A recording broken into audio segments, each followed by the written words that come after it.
Vous avez assumé, décidé, et je le partage, de placer l'écologie au cœur du modèle économique, en faisant le pari de l'investissement dans les transports, les énergies, les technologies de demain.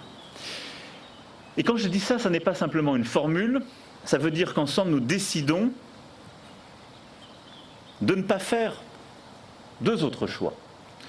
Il y a un choix possible qui est de continuer à dire le cœur de notre modèle économique, c'est de produire, sans se soucier de l'écologie. Plus exactement, l'écologie, c'est ce que les économistes appelleraient une externalité négative, et on la corrige après. Ça n'est plus possible. Nous sommes aux limites de ce système. On doit remettre l'ambition écologique. On doit remettre l'ambition écologique au cœur du modèle productif. C'est-à-dire chercher, par ces transformations, ces investissements, à produire différemment, à l'évaluer, à le mesurer, à transformer nos capacités. C'est le choix qui est derrière vos propositions. Et c'est un changement profond de philosophie. Mais le deuxième choix auquel vous tournez le dos aussi, c'est celui qu'on appelle le modèle de la décroissance. Vous ne proposez pas, et j'ai entendu comme vous parfois beaucoup de caricatures sur vos propositions, vous ne proposez pas de ne plus produire. Et je crois comme vous que ce ne serait pas une réponse au défi qui est le nôtre. Vous voulez qu'on produise pour servir ce modèle, un modèle humaniste. Mais si nous disions collectivement, pour réussir ce défi écologique, il faut moins travailler, moins produire, j'aurais une réponse simple alors à vous apporter. Je vous dirais en bonne foi, si nous produisons moins et nous travaillons moins, nous ne pourrons plus financer le modèle social qui est le nôtre. Et la crise sanitaire nous l'a fait vivre, et les débats dans lesquels nous sommes au sortir de cette crise nous le montrent. Nous avons besoin là aussi d'investir de l'argent public dans notre santé. Nous pouvons l'investir parce que nous produisons. Un modèle de décroissance, c'est un modèle de décroissance aussi de notre modèle social.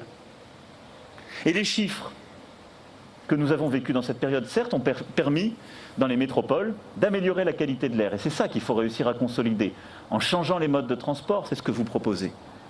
Mais une économie quasiment à l'arrêt n'a réduit que de 8% les émissions. Et donc on voit bien que le choix de décroissance n'est pas une réponse au défi climatique non plus. Non.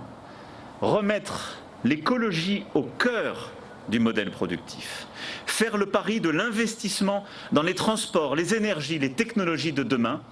Et pour moi, ce premier pilier qui réconcilie économie et écologie, que vous assumez et auquel je crois. Investir, transformer, innover. C'est ce qui correspond à notre pays, à cette philosophie des Lumières qui nous a fait.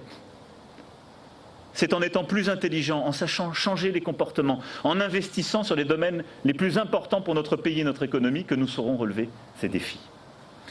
Investir dans les transports propres, rénover nos bâtiments, inventer les industries de demain.